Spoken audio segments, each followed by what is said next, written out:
వెతలు తీరును, కృపలు దొరుకును, సాటి లేనిది యేసుని నామం.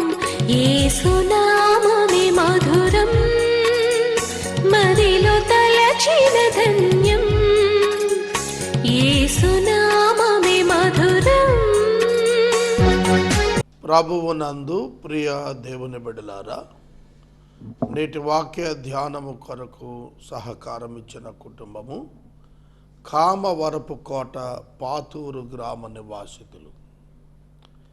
ఒక విశ్వాసి గారి కుటుంబం సహకారం ఇస్తున్నారు. ప్రార్థన. మమ్మలను మిక్కిలిగా ప్రేమిస్తున్న మా ప్రియ పరలోకపు తండ్రి, వందనములు స్తోత్రములు చెల్లిస్తున్నాము. నేటి వాక్య ధ్యానము ద్వారా మాతో మాట్లాడమని వేడుకుంటున్నాము. పరిశుద్ధుడవైన తండ్రి, పీకలోతు కష్టాలలో ఉన్న ప్రజలలో అనేకులున్నారు. వారిని ఒక్కమారు జ్ఞాపకం చేసుకోండి ప్రభువా. ప్రతి క్రైస్తవుడు నీ చిత్త ప్రకారము జీవింప నేర్పింపండి. మా ప్రేక్షకులను ఒక్కసారి జ్ఞాపకం చేసుకోండి. యేసే పరిష్కారాన్ని కనికరించండి. మీ సేవకుని కనికరించండి. ఈ సమయంలో కామవరపుకోట పాతూరు గ్రామం నుండి మీ దాసుడు దాసురాలు బిడ్డలిచ్చిన సహకారాన్ని బట్టి వీరిని ఆశీర్వదించండి. ఘనత, మహిమ, ప్రభావాలు మీరే పొందండి. మా రక్షకుడైన యేసు ప్రభు పేరిట ప్రార్థిస్తున్నాము తండ్రి, ఆమెన్. ప్రియమైన దేవుని బిడ్డలారా, దయచేసి మీ పరిశుద్ధ బైబిల్ గ్రంథాన్ని తెరవండి. కొరింథీ మొదటి పత్రిక 9వ అధ్యాయము మనము గత రాత్రి ప్రారంభించి ధ్యానం చేస్తూ కొన్ని విషయాలు చెప్పుకున్నాము. అవేమిటంటే, పౌలు భక్తుడు మొదటి శతాబ్దములో తాను ఎదుర్కొన్న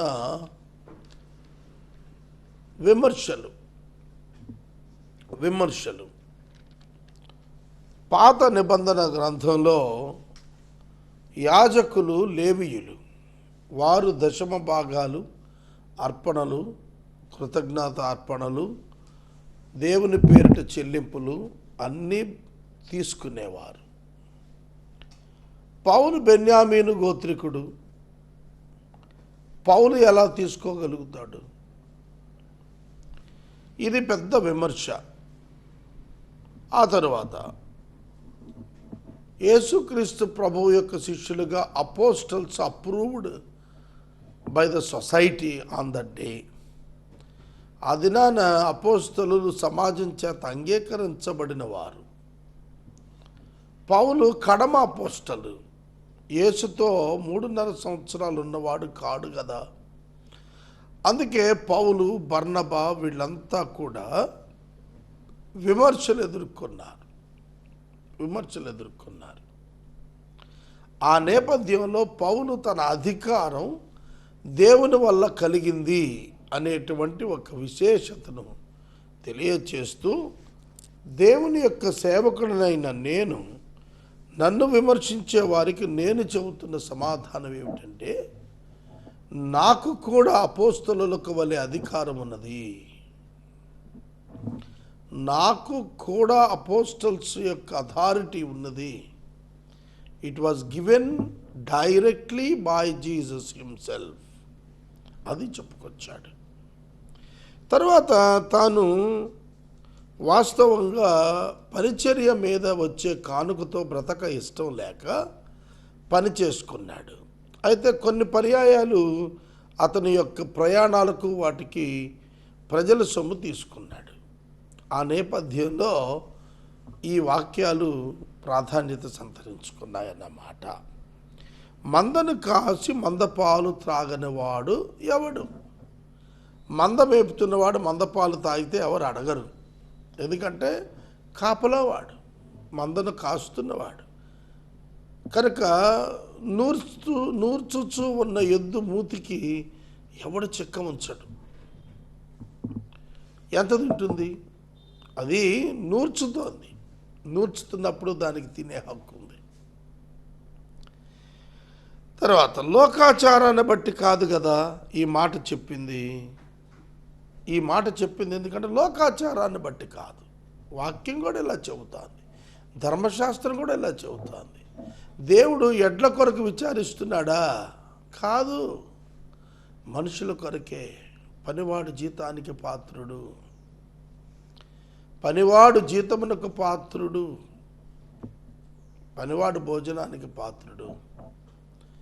కాబట్టి ఇది అధికారం దేవుడిచ్చింది, అయినా నేను దాన్ని వాడుకోలేదు. వాడుకుంటానికి సర్వాధికారం ఉంది మాకు, అయినా వాడుకోలేదు. పౌలు శ్రేష్టమైన దైవజనుడు. మరియు పౌలు చెప్పేది ఏమిటంటే, ఆత్మ సంబంధంగా తనను తాను మలుచుకుంటానికి తాను ఎంతగానో అభివృద్ధిలోనికి వచ్చిన వ్యక్తిగా చెప్పుకుంటూ, విశ్వాసులైన మీ పైన అపోస్తలులకు అధికారం ఉన్నదని వాళ్ళు ప్రకటించుకుంటే, సంఘం పైన అపోస్తల్స్ టాప్ అడ్మినిస్ట్రేటర్స్ అని ప్రకటించుకుంటే, మీరు నా ద్వారా రక్షణలోనికి వచ్చారు, నా ద్వారా సువార్త విన్నారు కదా, మరి నాకు ఎక్కువ అధికారం ఉంటుంది కదా మీ మీద. అది పౌలు ఆనాటి సంఘాన్ని అడిగాడు. ఆలయ కృత్యం చేసేవారు దాని చేత బ్రతకాలి. బలిపీఠం దగ్గర పనిచేసేటువంటి వారు పాలుభాగస్తులు అవుతారు బలిపీఠం మీద వధించిన వాటితోనే. కాబట్టి సువార్త ప్రకటించేవారు సువార్త పని వలన జీవించాలని ప్రభువు నియమించాడు. ఒక సహోదరుడు ఉన్నాడు, నాకు దగ్గరవాడు, కావలసిన వాడు. అతడు ఒక చిన్న ఉద్యోగం చేసుకుంటున్నాడు. ఆ ఉద్యోగం చేసుకుంటున్న కాలంలో నేను అతన్ని కలుస్తూ మాట్లాడుతూ సహవాసం చేస్తూ ఉండేవాడిని అతనితో. అతను ఒకరోజు సడన్గా తన వ్యాఖ్యానంలో సువార్త సేవకులందరినీ భిక్షగాళ్ళుగా పోల్చి మాట్లాడాడు. మనసు చాలా చివుక్కుమంది నా వరకు. ఎందుకు ఇట్లాంటి అభిప్రాయానికి వచ్చాడు ఈయన? దైవ సేవకులందరూ కూడా కష్టపడకుండా ప్రజలు ఇచ్చేటువంటి కానుక మీద బ్రతుకుతారు అని ఒక్క క్షణంలో తేల్చేశాడు. ఆ నేపథ్యంలో ప్రపంచ స్థాయి సేవ చేస్తున్న భక్తులను కూడా ఇదే ఘాటను కట్టి మాట్లాడాడు. అప్పుడు నాకు అనిపించింది, ఓహో, దేవుని సేవలో ఉన్నవాడంటే సమాజంలో చులకన. కానీ దేవుని సేవకుడు లేకుండా క్రైస్తవ కృత్యాలు సాగవు. వివాహానికి సేవకుడు కావాలి, సమాధి కార్యక్రమానికి సేవకుడు కావాలి, గృహ ఆరాధన కొరకు సేవకుడు కావాలి, వాక్య ఉపదేశానికి సేవకుడు కావాలి, ఆదివారపు ఆరాధనకు సేవకుడు, అన్నింటికీ సేవకుడు కావాలి. కానీ సేవకుడు మాత్రం నీచమైన వాడికి ఎంచబడుతుంటాడు. పౌలు ఆనాడు పడినటువంటి వేదనే ఈనాడు అనేక మంది సేవకులు అనుభవిస్తూనే ఉన్నారు. క్రైస్తవ సమాజంలో సేవకుని పాత్ర అమోఘమైనదని వాక్యం శ్లాఘిస్తోంది. పర్వతాల మీద సువార్త ప్రకటించే సువార్తికుని పాదాలు దేవుని దృష్టిలో ఎంతో సుందరములు. The feet of the servant of God without sandals, the feet without the sandals. చెప్పులు లేకుండా తిరుగాడుతున్న పేద సువార్తికుని కరడుగట్టిన పాదాలున్నవే, పగిలిపోయిన పాదాలు, అవి దేవుని దృష్టిలో సుందరమైనవి. God's view towards the call of God is different comparing with the human beings. మనుషులు సేవను చూసే దానితో దేవుని సేవను చూస్తే వేరు. నన్ను కూడా ఒక ఆయన అట్లా అన్నాడు, ఒక పెద్ద ఆయన, నువ్వు భిక్ష అడుక్కుంటున్నావు కదా. కాబట్టి ఈ కాన్సెప్ట్ డెవలప్ అయింది సొసైటీలో. అది చాలా దౌర్భాగ్యం. పౌలు అక్కడ అదే అంటాడు, నేను అందుకే వీటిలో ఏది ఉపయోగించుకోలేదు, మీరు నా ఎడని ఇలాగ జరిగించాలని నీ సంగతులు వ్రాయను లేదు, ఎవడైనా నా అతిశయం నిరర్థకం చేయటకంటే నాకు మరణమే మేలు. నేను ఎక్కడైనా మనుషుల చేత సహాయం పొందాలనుకుని ఉండి ఉన్నాను అని ఎవడో చెప్పటం కంటే చావటమే నాకు మేలు అన్నాడు. ఎంత డీప్లీ హర్టెడ్ కండిషన్, ఎంత లోతుగా గాయపడి ఉంటే ఆ నిర్ణయానికి వచ్చి ఉంటాడు. సాక్రిఫిషియల్ మ్యాన్ పాల్ ఎంతో త్యాగం చేసుకుని వచ్చినటువంటి వాడు, భాగ్యంగా ఎంచుకుని వచ్చిన వాడు. అందుకే జీతం లేకుండా సువార్త ప్రకటిస్తాను అన్నాడు. యేసే పరిష్కారంలో నేను 18 సంవత్సరాలుగా సుమారుగా వాక్య ఉపదేశం చేస్తున్నాను. కానీ నాకు ఇప్పటికి జీతం నేను తీసుకోలేదు. ఇప్పుడు సిబిలో డిక్లేర్ చేశాను, వందల వేల కోట్ల ప్రాజెక్ట్స్ కోసం నమూనాలు తయారవుతున్న స్థాయిలో సిబి ఉంది.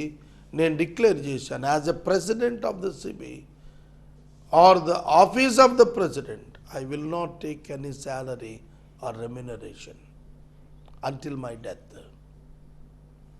ఫ్రీగా చేయాల్సిందే సేవ అని నేను నిర్ణయం చేసుకున్నాను. జీతం పెడతారు, ప్రెసిడెంట్ ఆఫీస్కి జీతం ఉంటుంది. వాలంటరీ ఆర్గనైజేషన్ కనుక రెమ్యూనరేషన్స్ డిఫరెంట్ వేస్లో మీట్ అవుతుంటారు. కార్యాలయాన్ని, తర్వాత ట్రావెల్ని, ఇతర ఎక్స్పెండిచర్స్ని అన్నింటినీ కూడా మీట్ అవుతారు కార్యాలయం వారు. అవి ఏమి లేకుండా సొంతగా దండులో కొలువు చేస్తున్నప్పుడు సొంతగా డబ్బు పెట్టుకుని ఎవడైనా కొలువు చేస్తాడా? ఎవడు చేయడు. వితౌట్ టేకింగ్ శాలరీ ఎవడైనా పనిచేస్తాడా? జీతానికి పనిచేస్తాడు ఎవడైనా. పౌలు అది చెప్పాడు. కానీ నేను ఆ అధికారాన్ని వినియోగించుకోక స్వచ్ఛందంగా చేస్తున్నాను. స్వచ్ఛందంగా నేను చేస్తున్నాను సేవ. పౌలు ఉటంకించిన మాట మనం ఉటంకించగలుగుతున్నాం ఇది నాన్న. స్వచ్ఛందము. సహోదరుడు, సహోదరి, నాకు అధికారం ఉన్నది, వినియోగించుకునే అధికారం ఉన్నది, కానీ స్వచ్ఛందంగా చేస్తున్నాను. నేను ఇష్టపడి చేసిన ఎడల నాకు జీతము దొరుకును, నేను ఇష్టపడకపోయినను గృహ నిర్వాహకత్వము నాకు అప్పగింపబడిను. అట్లయితే నాకు జీతం ఏంటి? What is my salary? ఆయన అంటున్నాడు, నేను సువార్తను ప్రకటిస్తున్నప్పుడు సువార్త యందు నాకు ఉన్న అధికారమును పూర్ణముగా వినియోగపరచుకొనకుండా సువార్తను ఉచితంగా ప్రకటించుటయే నా జీతము. సువార్త ప్రకటనయే నా జీతము. కనుక నేను అమ్ముడు పోను, సువార్త ప్రకటనయే నాకు జీతము. ఒక పట్టణం ఉన్నది తణుకు అని, అక్కడ ఒకరు నన్ను సెమీ క్రిస్మస్ ప్రోగ్రాంకి పిలిచారు. నేను వస్తానని డేట్ రాసుకున్నాను. వాళ్ళు ఇంకా కొద్ది దినాలు ఉన్నవి మీటింగ్ అనగా నన్ను అడిగినారు, మీకు ఎంత కానుక ఇవ్వాలండి అని. నాకు ఇచ్చే కానుక నిమిత్తం లేదండి. Sometimes I used to go on my own travel also. It is not at all the issue for me. నాకు ఇది అనే ఏమి లేదండి, నేను ఎప్పుడూ అట్లా నన్ను నేను అమ్ముకోలేదని చెప్పినాను. వాళ్ళు 10 మంది పెద్ద పేర్లు చెప్పారు. వాళ్ళు పెద్ద రెమ్యూనరేషన్ అడుగుతున్నారండి, మీరు కూడా తీసుకోవాలా ఖచ్చితంగా అన్నారు. నేను చెప్పాను, నేను ఆ విధంగా నన్ను నేను ఎన్నడూ వినియోగించలేదని చెప్పాను. ఆ తర్వాత మీటింగ్ డేట్ వచ్చేసింది. ఆ రోజు ఉదయం నా షెడ్యూల్ ప్రకారం నేను వారికి ఫోన్ చేశాను. అయ్యా సాయంకాలం వస్తున్నాను మీటింగ్ అని. వారు రావద్దని చెప్పారు.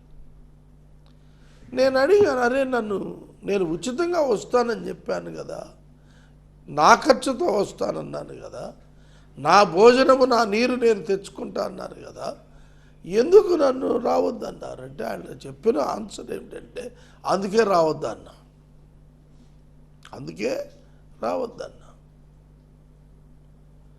మాకు డబ్బు తీసుకునే సేవకుని తెచ్చుకోవటమే మాకు ఇంట్రెస్ట్, మా కమిటీకి అన్నాడు ఆయన. కనుక ఇట్లాంటి అనుభవాలు కొన్ని ఉన్నవి నాకు. తరువాత నన్ను పిలవని వారు అనేకులు ఉన్నారు. ఎందుకంటే పలానా ఆయన ఉచితంగా వచ్చిపోయాడు కనుక ఆర్గనైజర్ కలెక్షన్స్ అన్ని తనే తీసుకున్నాడనే పేరు వస్తుందని ఏమో వాళ్ళు వెనకాడారు. పౌలు అంటున్నాడు, ఉచితముగా సువార్త ప్రకటించుటయే నాకు జీతము. ఇంకొకటి చెప్తానేనండి, పౌలు గారు చెప్పినట్టుగా సువార్త ప్రకటించటమే జీతం అన్నాడు కదా, నేను పరలోకంలో కూడా జీతాన్ని ఆశపడటం లేదు, కృతజ్ఞతగా ప్రకటిస్తున్నాను. యేసు ప్రభువు పాపినైనా నన్ను రక్షించినందున, నా వంటి పాపులు నశిస్తున్నందున నేను వారిని ప్రభువు ప్రేమించాడని చెప్పటానికి నన్ను సమర్పించుకున్నాను. నాకున్న ఏ పదవైనా, నాకున్న ఏ అధికారమైనా అదే. వాలంటరీలీ, స్వచ్ఛందముగా నన్ను నేను ప్రభువుకు సమర్పించుకున్నాను. కావున నేను నియంత్రింపబడను, ఎవరి చేత నియంత్రింపబడను, ప్రభువు చేత తప్ప. అదే పౌలు అనుభవం. పౌలు అనుభవం ఏమిటి? నేను సర్వ మానవులు లేదా సర్వ సేవకులు వినియోగించుకునే అధికారాలు ఉన్నవే, వాటిని నేను వినియోగించుకోను. ఈ మధ్యన ప్రోటోకాల్ అనే పేరు వినబడుతుంది పరిచర్యల్లో. పరిచర్యల్లో ప్రోటోకాల్ ఏంటండి? పరిచర్యల్లో ప్రోటోకాల్ ఏమిటండి? మొన్న బిషప్స్ మీట్లో ఒక సాధారణమైన ఒక వెయిటర్ బాయ్ ని పిలిచి నాతో పక్కన కూర్చోబెట్టుకుని భోజనం చేశాను నేను. ఒక ధనవంతుడు నన్ను భోజనాన్ని పిలిచాడు. నా డ్రైవర్తో ఆ టేబుల్ మీద నేను కూర్చున్నందుకు నన్ను అవాయిడ్ చేశాడు వాడు. ఇప్పటివరకు నాతో మాట్లాడటంలే. ప్రియమైన దేవుని బిడ్డలారా, మినిస్ట్రీ, పరిచర్య దేవునిది. సువార్త ప్రకటనే జీతం. దేవుడు అద్భుతంగా ఆశీర్వాదముగా చేస్తాడు మనల్ని. మీకు నవ్వొస్తుంది, నా 28 ఏళ్ల సేవలో ఇప్పటికీ వెళ్ళే ఛార్జీ వచ్చే ఛార్జీ వెతుక్కుంటున్నాను వాళ్ళు. నేను ఎంత దూరానికి? తణుకు విజయవాడకి ఎంత కావాలా? వెళ్ళు ఛార్జీ, వచ్చు ఛార్జీ. ఎందుకు ఇంకా ఆ అనుభవం? గుట్టలు గుట్టలు డబ్బు పోగేసుకుంటాం, మరిచిపోయి విడిచిపెట్టి ఛార్జీల కొరకు విశ్వాసులపై ఒక భారం పెట్టే స్థితిలో ఎందుకు ఉండాలి? ఏమో, ఇది పిచ్చేమో అయి ఉండొచ్చు. అయినా సరే నేను చెబుతున్నాను, it's a commitment with God. ఛార్జీలు లేకపోతే ఆర్డినరీ బస్సులో, లేదంటే ఇంకా ఆర్డినరీ మోడ్ ఆఫ్ ట్రావెల్లో పోతాం, అంతే. అంతే తప్ప లగ్జరీ కోసము లేదా మన పాకెట్ ఫుల్ ఆఫ్ మనీ ఉండే యత్నం సువార్తను వినియోగించుకోకూడదు. ఇవాళ అనేకులు మార్గం తప్పారు. అట్లాగే అలా తప్పకూడదని ఇట్లా మిగిలిపోయాను నేను. ఒక నేషనల్ ప్రెసిడెంట్ స్థాయిలో ఉండి హైదరాబాదు నేను 10 పర్యాయాలు పోయాను ఈ మధ్యకాలంలో. I spend my nights in my car outside the city rather than paying rents for AC lodges. అధికారము, సువార్త ప్రకటించే అధికారం అన్నదే, అదే మా జీతము. సోదరుడా, సోదరి, కనుక పౌలు గారి యొక్క మాటలు మనము గుర్తుపెట్టుకోవాలి. నేను అందరి విషయము స్వతంత్రుడనై ఉన్నాను, ఎక్కువ మందిని సంపాదించుకున్నట్టుకు అందరికీ నన్ను నేనే దాసునిగా ఎంచుకున్నాను. For thou I am free from all. No one is above me. I have made myself a servant to all, that I might win more of them. That I might win more of them. వారిలో అనేకులను సంపాదించుకుని నిమిత్తము అనేకులకు నేను దాసుడనైతిని. అనేకులకు నేను దాసుడనైతిని. For thou I am free from all, I have made myself servant. I have made myself servant. నాకు నా జీవిత అనుభవాలు అనేకమున్నవి ఇట్లాంటివి. I made myself servant to many. Many. ఒక అన్నకు నేను ఎంత సర్వీస్ ఇచ్చానంటే ఒక సర్వెంట్ మేడ్ కంటే ఎక్కువ ఇచ్చా. పాపం ఆయన అనుకున్నాడు నేను గొప్పోడు కాబట్టి నాకు సాగర్ ఇట్లా చేస్తున్నాడు అనుకున్నాడు. ఒక దినాన్ని అర్థమైంది ఆయనకి, నేను పొరపాటు అర్థం చేసుకున్నానని. సహోదరుడా, సహోదరి, నన్ను నేను సేవకునిగా చేసుకున్నానన్నాడు. నాపై ఎవడు అధికారం తీసుకునేట్లు నేనివ్వలేదు, కానీ నేను మరొకరు నాపై ఉండునట్లు దాసునిగా నన్ను నేను వారికి అప్పగించుకున్నానన్నాడు. ఎందుకంటే to win them for Christ, to win them for Christ. అది పౌలు మంచితనం. తనను తాను దాసునిగా చేసుకోవటం పౌలు మంచితనం. ఇవాళ అట్లాంటి సేవకులు ఉన్నారా? ఒక ఫాదర్ అంటున్నాడట నేను నీ అంత అంటున్నాడట. మరి ఆ పదం ఎక్కడ విన్నాడో నాకు ఇప్పటికీ అర్థం కావట్లా. ఒకవేళ సినిమాలో ఈ పదం వచ్చిన ఆమె మోనార్క్ అని, అది చూసి ఉంటాడు ఆ సినిమా ఆయన. పాదిరి నీ అంత ఎట్లా అవుతాడు? నేను చెప్పింది వినాలా? నువ్వెవరవా చెప్పటానికి? వాక్యము చెప్పినది వినాలా. నేను ఈ మధ్యన పెద్ద సభకి వెళ్ళా. ఆ సభలో చాలా వాక్యం చెప్పేశాం. చెప్పిన తర్వాత గ్రూప్ ఫోటోకి జాయిన్ కమ్మన్నాడు ఆ పాస్టర్ గారు. 11 గంటలకి సభలో ఉన్న వాళ్ళంతా గ్రూప్ ఫోటో ఏంటండి, వందలాది మంది. వాళ్ళని డైరెక్ట్ చేయటానికి ఆయన విసుగు ప్రదర్శన చేస్తున్నప్పుడు దేవుడి ఫోటో తీసుకోమన్నాడని చెప్తున్నాడండి. ఇది దేవుని ఆజ్ఞ, మీరంతా ఫోటో దిగాలి. How sad it is, how sad it is. దేవుడు ఫోటోలు తీసుకోమన్నాడనే స్థాయికి దిగజారిపోయా బాబాను. పిచ్చి ముదిరి ఏదో అంటారు చూసారా, వెర్రి ముదిరి. భక్తులు అట్లా అయిపోతున్న చెడ్డ దినాలండి ఇవి. కానీ ఆనాడే పౌలు చెప్పాడు, నేను అనేకులను సంపాదించుకున్నటకు దాసుడనయ్యాను. ఎలియఫ్ వాళ్ళ రచన జార్జ్ బివింగ్టన్ అని ప్రార్థనా విజయాలు అని ఒక పుస్తకం చదివాను నేను లాంగ్ బ్యాక్. భక్తుల పుస్తకాలు చదవండి మీరు కూడా. అందులో అతడు ఒక సహోదరి అతన్ని అడిగిందట, నేను పుట్టింటికి వెళుతున్నాను, నా భర్తకు వంట చేసి బట్టలు ఉతికి పెడతారా అయ్యగారు మీరు అని.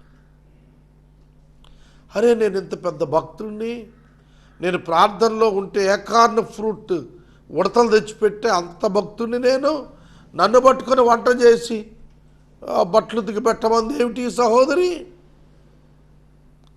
అడ్వాంటేజ్ తీసుకుందనమాట అయ్యగారు వాళ్ళందరిని సంపాదించుకోవడానికి దాసుడిగా మారటాన్ని. ఆయన చేశాడు అలా, ఆ సేవకుడు అలా చేశాడు. నేను చాలా చోట్ల ఒక సర్వెంట్ మేడ్ చేసేటువంటి స్థాయికి దిగి కూడా చాలామంది విశ్వాసులు బ్రదర్స్ ఇళ్లలో నేను పనిచేశాను. సహోదరుడా, సహోదరి, ఇట్ ఈజ్ అన్ ఆనర్. అది చాలా గొప్ప దీవెన, ఘనత అవుతుంది తప్ప ఏమి హీనత్వం కాదు. పౌలు అనుభవించాడు. నన్ను నేను దాసుడిగా ఎంచుకున్నాను. ఎలా ఎంచుకున్నాడట? యూదులను సంపాదించుకున్నటకు యూదులకు యూదుని వలె ఉంటిని, యూదులకు యూదుని వలె ఉంటిని. ధర్మశాస్త్రములకు లోబడకపోయినా లోబడినట్లుగా ఉన్నాను. దేవుని విషయమై ధర్మశాస్త్రం లేనివాడను కాను కానీ క్రీస్తు విషయమై ధర్మశాస్త్రములకు లోబడ్డాను. అయినను ధర్మశాస్త్రం లేనివారిని సంపాదించుకుని ధర్మశాస్త్రం లేని వారికి ధర్మశాస్త్రం లేనివారిలా ఉన్నాను. ఇప్పుడు పజిల్ అదేనండి. ఏమిటి శాంతిసాగర్ గారు తాగుబోతులతో కలిసి తిరుగుతూ ఉంటాడు, రౌడీలతో కలిసి తిరుగుతూ ఉంటాడు, ఒక ప్రకారం విశ్వాసులతో తిరుగుతూ ఉంటాడు, సేవకులతో తిరుగుతూ ఉంటాడు. But I'm not a rowdy, I'm not a drunkard. నేను తాగుబోతును కాదు, రౌడీని కాదు. వాళ్ళను ప్రభువు యొద్దకు, ప్రభువు ప్రేమను గురించి చెప్పడానికి వారితో తిరుగుతూ ఉంటాను. ఈ మధ్యలో మీటింగ్ పోయినాను. ఆ మీటింగ్లో ఒక త్రాగుబోతు కేకలేస్తున్నాడు. అతడు నా నడుము పుచ్చుకొని నా భుజం మీద చేయి పెట్టుకొని నాతో కలిసి నడుస్తున్నాడు. ప్రజలందరూ విస్మయంగా చూస్తున్నారు. అరే బిషప్ గారు ఏంటి ఈ తాగుబోతు ఇతరులతో కలిసి నడుస్తున్నాడేమిటి? ఎవరు సాహసం చేస్తారు పబ్లిక్లో ఒక త్రాగుబోతు చట్టాపట్ట వేసి నడుస్తుంటే అంగీకరించడం? I'm praying for that drunkards salvation. ఆ త్రాగుబోతు రక్షణ కొరకు నేను ప్రార్థన చేస్తున్నాను. ధర్మశాస్త్రము లేని వారికి ధర్మశాస్త్రము లేని వాడినయ్యాను, ధర్మశాస్త్రం ఉన్నవానికి ధర్మశాస్త్రం ఉన్నవాడినయ్యాను. యూదునికి యూదుడుగున్నాను, గ్రీసు దేశస్థునికి గ్రీసు దేశస్థునిగున్నాను, హెల్లేనీయునికి హెల్లేనీయుని వలె ఉన్నాను. ఓసరి వల్ల కాదు, నిజ సేవకుడు. క్యారెక్టర్ పోగొట్టుకోకుండా దాసుడయ్యాడు. ఆ సర్వెంట్హుడ్ లీడర్షిప్తో వారిని సంపాదించుకున్నాడు తప్ప వేషధారణతో కాదు. బలహీనులను సంపాదించుకొనుటకు బలహీనులకు బలహీనుడనైతిని.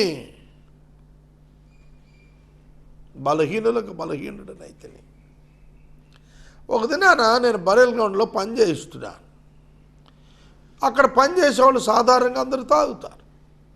ఒక విశ్వాసి, ఒక పెద్దవాడు నన్ను కలుసుకోవడానికి వచ్చాడు. Lunch time. You can't believe me, as a bishop, honoured personality, నేను ఒక సమాధి క్లీన్ చేయించి దాని మీద ఒక ఆర్డినరీ ఆకు వేయించి వారందరితో కలిసి భోజనం చేస్తున్నాను. ప్లేట్ లేదు, ఆకు లేదు, ఒక పేపర్ వేసుకొని దాని మీద నేను అన్నం తింటున్నా. నా చుట్టూ వాళ్ళంతా కూడా తాగి ఉండి భోజనం చేస్తున్నారు. ఆ దృశ్యం చూసి అతను చాలా చెల్లించాడు. అరే ఏమిటి ఇట్లా? This is brotherhood my friend.